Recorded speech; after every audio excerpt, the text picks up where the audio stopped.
Hi friends, welcome to our channel learn easily by education path. మనం English మెథడాలజీలో భాగంగా history of English గురించి discuss చేస్తున్నాం. అందులో already మనం ఓల్డ్ ఇంగ్లీష్ గురించి డిస్కస్ చేసాం లాస్ట్ క్లాస్లో. Today middle English and modern English గురించి చూద్దాం. ఓకే, ఓల్డ్ ఇంగ్లీష్లో ఏమైంది, యాంగిల్స్ అండ్ సాక్సన్స్ అనే టూ ట్రైబ్స్ ఏం చేశారు అంటే యాంగ్లో సాక్సన్ అనే లాంగ్వేజ్ అనేది వీళ్ళ ద్వారా ఫామ్ అయింది.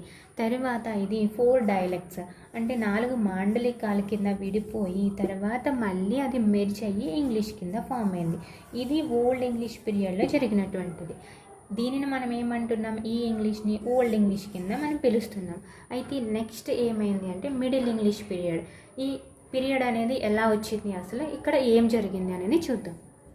ఇప్పటి వరకు కూడా యాంగిల్స్ అండ్ సాక్సన్స్ ఏం చేశారు, బ్రిటిష్ ఐలాండ్స్ని ఆక్యుపై చేసుకుని వీళ్ళు రూల్ చేశారు. తర్వాత మిడిల్ ఇంగ్లీష్ పీరియడ్ వీళ్ళు ఎన్ని ఇయర్స్, 600 ఇయర్స్ వరకు వీళ్ళు రూల్ చేశారు. అయితే నెక్స్ట్ ఏం జరిగింది, మిడిల్ ఇంగ్లీష్ పీరియడ్ అనేది వచ్చింది 1100 AD నుంచి 1500 AD వరకు. అయితే ఈ పీరియడ్లో ఏం జరిగింది, ఈ 600 ఇయర్స్ తర్వాత ఏం జరిగింది అంటే ఫ్రెంచ్ రూలర్స్ అనేవాళ్ళు ఈ బ్రిటిష్ ఐలాండ్ మీద ఆక్యుపై చేసి యాంగిల్స్ అండ్ సాక్సన్స్ ఎవరైతే ఉన్నారో వీళ్ళ మీద దండయాత్ర చేశారు. డ్యూక్ ఆఫ్ నార్మాండే నాయకత్వంలో ఈ ఫ్రెంచ్ రూలర్స్ అలాగే వీళ్ళనే నార్మన్స్ అని పిలుస్తారు. వీళ్ళు ఏం చేశారు, ఈ యాంగిల్స్ అండ్ సాక్సన్స్ మీద దాడి చేశారు, దండయాత్ర చేసి వీళ్ళు ఆక్యుపై చేసుకున్నారు. డ్యూక్ ఆఫ్ నార్మాండే నాయకత్వంలో నార్మన్స్ అనేవాళ్ళు ఈ బ్రిటిష్ ఐలాండ్స్ని ఆక్యుపై చేసుకోవడం జరిగింది. ఈ నార్మన్స్ యొక్క లాంగ్వేజ్ ఏంటి అంటే ఆంగ్లో నార్మన్ అనేది. ఈ Anglo Norman language is the product of Germanic. ఈ జర్మానిక్ అనేది ఎక్కడి నుంచి వచ్చింది, ఇండో యూరోపియన్ లాంగ్వేజ్ ఆఫ్ ఫ్యామిలీస్లో వన్ ఆఫ్ ది బ్రాంచ్. ఈ బ్రాంచ్ నుంచి మనకి ఇంగ్లీష్ అనేది ఆరిజినేట్ అయ్యిందని చెప్పుకున్నాం ప్రీవియస్ క్లాస్లో. ఇందులో నుంచి ఆంగ్లో నార్మన్ లాంగ్వేజ్ అనేది కూడా వచ్చిందనమాట. ఎక్కడి నుంచి, జర్మానిక్లో వన్ ఆఫ్ ది ప్రొడక్ట్ ఈ ఆంగ్లో నార్మన్ అనే లాంగ్వేజ్. అయితే వీళ్ళు ఏం చేస్తున్నారు, ఆంగ్లో నార్మన్ అనే లాంగ్వేజ్ మాట్లాడుతున్నారు. అలాగే ఇక్కడ అంతకుముందు ఎవరున్నారు, యాంగ్లో సాక్సన్స్ అనేవాళ్ళు ఉన్నారు, యాంగిల్స్ అండ్ సాక్సన్స్. వీళ్ళని కలిపి మనం ఏమన్నాం, యాంగ్లో సాక్సన్ అనే లాంగ్వేజ్ అనేది వీళ్ళు మాట్లాడుతున్నారు, యాంగ్లో సాక్సన్. అయితే వీళ్ళ మీద వీళ్ళు దాడి చేశారు. వీళ్ళు మాట్లాడేది ఆంగ్లో నార్మన్, వీళ్ళు మాట్లాడేది ఆంగ్లో సాక్సన్. ఈ నార్మన్స్ అనేవాళ్ళు యాంగ్లో సాక్సన్స్ మీద దాడి చేసి ఈ బ్రిటిష్ ఐలాండ్స్ని ఆక్యుపై చేసుకున్నారు. సో ఇక్కడ ఎవరిది పై చేయి, ఈ నార్మన్స్ అనే వాళ్ళది పై చేయింది. Compare with Anglo Saxons, Normans for affluent అంటే వీళ్ళతో వీళ్ళని కంపేర్ చేస్తే వీళ్ళు సంపన్నులు, అలాగే వీళ్ళే ఇక్కడ ప్రాంతాన్ని రూల్ చేస్తున్నారు. ఈ నార్మన్స్ అనే వాళ్ళది పై చేయిగా ఉండడం వల్ల, వీళ్ళు రూల్ చేయడం వల్ల ఈ ఆంగ్లో నార్మన్ లాంగ్వేజ్ అనేది ప్రజలకి మాట్లాడవలసిన అవసరం కల్పించింది. కాబట్టి నెక్స్ట్ ఏం జరిగింది, ఈ ఆంగ్లో నార్మన్ లాంగ్వేజ్లోకి లాటిన్ వర్డ్స్ అనేవి ఎక్కువగా ఇన్ఫ్లుయెన్స్ చేయబడి లాటిన్ వర్డ్స్ అనేవి వచ్చి చేరాయి. అలాగే ఆంగ్లో సాక్సన్స్ కూడా లాటిన్ వర్డ్స్ అనేవి స్మాల్ మెజర్లో లాటిన్ వర్డ్స్ అనేవి ఆంగ్లో సాక్సన్స్లో వచ్చి చేరాయి. ఈ Anglo Norman plus Anglo Saxons కలిపి మిడిల్ ఇంగ్లీష్కి బర్తనిచ్చాయి. అంటే ఈ రెండు కలిపి ఏర్పడింది middle English. Anglo Normans plus Anglo Saxon ఈ రెండు లాంగ్వేజెస్ కలిపి మిడిల్ ఇంగ్లీష్కి బర్తనిచ్చాయి. Anglo Normans and Anglo Saxon ఈ రెండు లాంగ్వేజ్ యొక్క కాంబినేషనే మిడిల్ ఇంగ్లీష్గా ఫామ్ అయిందనమాట. ఈ మిడిల్ ఇంగ్లీష్ పీరియడ్లో మనం చెప్పుకోదగ్గ పోయెట్ ఎవరు అంటే చాసర్. మిడిల్ ఇంగ్లీష్ పీరియడ్లో చెప్పుకోదగ్గ పోయెట్ ఎవరు అంటే చాసర్. ఈ పీరియడ్లోనే రినైసెన్స్ మూమెంట్ అంటే పునరుజ్జీవన ఉద్యమం అనేది జరిగింది. అంటే పునరుజ్జీవన ఉద్యమం అంటే మనకి 14th to 17th century వరకు పునరుజ్జీవన ఉద్యమంగా పేర్కొంటారు. అంటే ఏంటి, పునరుజ్జీవన ఉద్యమ కాలంగా ఈ 14 నుంచి 17వ శతాబ్దం వరకు పేర్కొంటారు. అసలు రినైసెన్స్ మూమెంట్ అంటే ఏంటి అంటే ఈ పర్టికులర్ పీరియడ్లోనే అనేక మంది మేధావులు అలాగే రాజకీయ పరంగా, మతాల పరంగా, అలాగే కళల పరంగా కూడా ఒక కొత్తదనం అనేది ఏర్పడింది ఈ మూమెంట్లో. అంటే ఇక్కడే లియోనార్డో డావిన్సీ కానివ్వండి, అలాగే ఖగోళ శాస్త్రవేత్త అయినటువంటి గెలీలియో కానివ్వండి, ఈ పర్టికులర్ పీరియడ్లో చాలామంది శాస్త్రవేత్తలు అలాగే కళాకారులు ఉద్భవించారు ఉద్భవించారనమాట. సో అప్పుడు ఏమైంది, అంతకుముందు ఉన్నదానికన్నా ఆ తరువాత వీళ్ళు వచ్చిన ఈ 14-17 శతాబ్దాల మధ్యకాలంలో ఒక గొప్ప పురోభివృద్ధి అనేది కనిపించింది, పురోగతి అనేది కనిపించింది. కాబట్టి దీనిని ఏమన్నారు అంటే రినైసెన్స్ మూమెంట్ అని పిలవడం జరిగింది. అంటే పునరుజ్జీవన ఉద్యమంగా పేర్కొన్నారు. అంటే అప్పటి వరకు ఉన్నది వేరు, అక్కడి నుంచి ఉన్నది వేరు.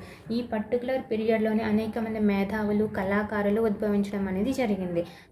ఈ పర్టికులర్ పీరియడ్ దగ్గర అంటే రినైసెన్స్ మూమెంట్ ఈ టైంలో మిడిల్ ఇంగ్లీష్ అనేది దాంట్లో చాలా డెవలప్మెంట్ వచ్చి ఇది ఎలా ఆవిర్భవించింది అంటే మోడర్న్ ఇంగ్లీష్గా ఆవిర్భవించింది.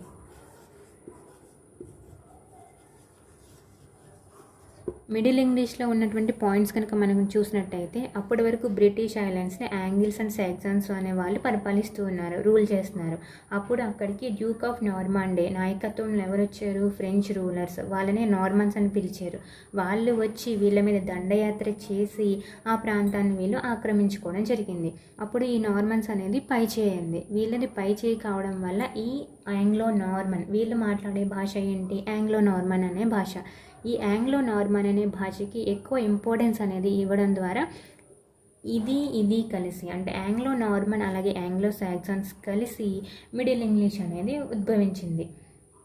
ఇక్కడ పర్టికులర్ పోయెట్ ఎవరు చెప్పుకోవచ్చు, మిడిల్ ఇంగ్లీష్ పీరియడ్లో చాసర్. ఇక్కడ అలాగే ఇది ఎప్పుడు జరిగింది, 1100 AD to 1500 AD. ఈ టైంలో 14 to 17th century ఈ టైంలో రినైసెన్స్ మూమెంట్ అంటే పునరుజ్జీవన ఉద్యమం అనేది జరిగింది.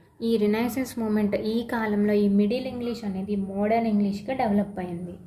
Next modern English period. Modern English period ఎప్పటి నుంచి 1500 AD నుంచి టిల్ డేట్ ఇప్పటికీ కూడా మనకి మోడర్న్ ఇంగ్లీష్ అనేది నడుస్తుంది. మిడిల్ ఇంగ్లీష్లో ఏమైంది, రినైసెన్స్ మూమెంట్ వల్ల అంటే పునరుజ్జీవన ఉద్యమం వల్ల మిడిల్ ఇంగ్లీష్ అనేది మోడర్న్ ఇంగ్లీష్గా డెవలప్ అయింది. ఈ మోడర్న్ ఇంగ్లీష్ పీరియడ్లో మనం చెప్పుకోదగ్గ పోయెట్ ఎవరు అంటే షేక్స్పియర్ అనమాట. ఈయన రచనల ద్వారా మోడర్న్ ఇంగ్లీష్ పీరియడ్ మొట్టమొదట్లో ఎలా ఉంది అనేది ఆయన రచించినటువంటి గ్రంథాల ద్వారా మనం తెలుసుకోవచ్చు. షేక్స్పియర్ రచించినటువంటి వన్ ఆఫ్ ది ప్లే అంటే ఒక నాటకం లవ్ స్లేబర్స్ లాస్ట్ అనే దాంట్లో ఒక క్యారెక్టర్ హోలోఫరెన్స్ అనేది. ఈ హోలోఫరెన్స్ ఎవరు అంటే ఒక స్కాలర్ అంటే ఒక పండితుడు అలాగే స్కూల్ టీచర్. ఈయన ద్వారా అంటే ఈ క్యారెక్టర్ ద్వారా మోడర్న్ ఇంగ్లీష్ ఎర్లీ ఏజ్లో అంటే మోడర్న్ ఇంగ్లీష్ మొట్టమొదట్లో ఏం జరిగింది అనేది ఈ లవ్ స్లేబర్స్ లాస్ట్ అనే ప్లే ద్వారా మనకి ఈయన వివరించడం జరిగింది. మిడిల్ ఇంగ్లీష్ నుంచి మోడర్న్ ఇంగ్లీష్లో భాషాపరమైన మార్పులు చూసినట్టయితే మేజర్ వన్ ఏంటంటే గ్రేట్ వొవెల్ షిఫ్ట్ అని చెప్పడం జరిగింది. గ్రేట్ వొవెల్ షిఫ్ట్ అంటే ఏంటి అంటే మిడిల్ ఇంగ్లీష్ పీరియడ్లో బ్యాక్ ఆఫ్ ది మౌత్ నుంచి ప్రొనౌన్స్ చేసి కొన్ని వొవెల్స్ అనేవి మోడర్న్ ఇంగ్లీష్ పీరియడ్ వచ్చేసరికి ఫ్రంట్ ఆఫ్ ది మౌత్ నుంచి ప్రొనౌన్స్ చేయడం జరిగింది. దాన్నే గ్రేట్ వొవెల్ షిఫ్ట్ అనడం జరిగిందనమాట. ఇక్కడే ఉంది చూడండి, వొవెల్ షిఫ్ట్ అంటే మిడిల్ ఇంగ్లీష్ పీరియడ్లో back of the mouth pronounce చేసేటటువంటివి మోడర్న్ ఇంగ్లీష్ పీరియడ్కి వచ్చేసరికి front of the mouth pronounce చేయడం జరిగింది వొవెల్స్ని. ఓకేనా, దీనిని గ్రేట్ వొవెల్ షిఫ్ట్ అని పేర్కొనడం జరిగిందనమాట. ఓల్డ్ ఇంగ్లీష్ అనేది మిడిల్ ఇంగ్లీష్ కింద చేంజ్ అయింది. మిడిల్ ఇంగ్లీష్లో కొన్ని చేంజెస్ అనేవి వచ్చి మోడర్న్ ఇంగ్లీష్ కింద డెవలప్ అయింది మిడిల్ ఇంగ్లీష్ అనేది. ఈ మోడర్న్ ఇంగ్లీష్ అనేది ఇప్పటి వరకు కూడా మనం ఏం చెప్పుకున్నాం, మోడర్న్ ఇంగ్లీష్ పీరియడ్ అనేది నడుస్తూ ఉన్నది. కానీ ఇది ఇలా స్టెబుల్ అయిపోవడానికి మనకు కొన్ని రీజన్స్ ఉన్నాయన్నమాట. మెయిన్గా మనం హిస్టరీలో 2 రీజన్స్ అనేవి 2 ఫ్యాక్టర్స్ అనేవి చూడవచ్చు. అవేంటి అంటే ఆ 2 ఫ్యాక్టర్స్ ఏంటి అంటే అప్పుడు ఇంగ్లాండ్ని కింగ్ జేమ్స్ అనే ఆయన రూల్ చేస్తున్నారు. ఆయన ఏమన్నారు అంటే బైబిల్ని ఇంగ్లీష్లో ట్రాన్స్లేట్ చేయాలి. అది ఎలా ఉండాలి అంటే కామన్ పీపుల్కి కూడా అర్థమయ్యే విధంగా ఆ ఇంగ్లీష్ బైబిల్ అనేది ఆ ట్రాన్స్లేషన్ అనేది ఉండాలని చెప్పేసి ఆయన అన్నారు. సో అప్పుడు అది a period, modern English period. So అప్పుడు దాన్ని ఏ విధంగా రాస్తారు, ఈ మోడర్న్ ఇంగ్లీష్ని బేస్ చేసుకుని ఈ బైబిల్ అనేది ట్రాన్స్లేట్ చేయడం జరిగింది. ఎందుకోసం, కామన్ పీపుల్ కూడా చదివే విధంగా ఉండాలి కాబట్టి. ఈ బైబిల్ వర్షన్ ఏమని పిలుస్తారంటే authorized version or King James version of the Bible అని పిలవడం జరిగింది. ఇది వన్ ఆఫ్ ది ఫ్యాక్టర్. ఇక సెకండ్ వన్ చూసుకున్నట్టయితే అప్పుడు రాబర్ట్ కార్డ్రే అనే ఆయన ఫస్ట్ డిక్షనరీని రాయడం జరిగింది. దాని పేరు ఏంటి అంటే టేబుల్ ఆల్ఫాబెటికల్ అనేది ఫస్ట్ డిక్షనరీ. దీన్ని రాబర్ట్ కార్డ్రే అనే ఆయన రాయడం జరిగిందనమాట. ఈ 2 ఫ్యాక్టర్స్ ఈ మోడర్న్ ఇంగ్లీష్ అనేది అలా స్టేబుల్ అయిపోవడానికి హెల్ప్ చేసాయి.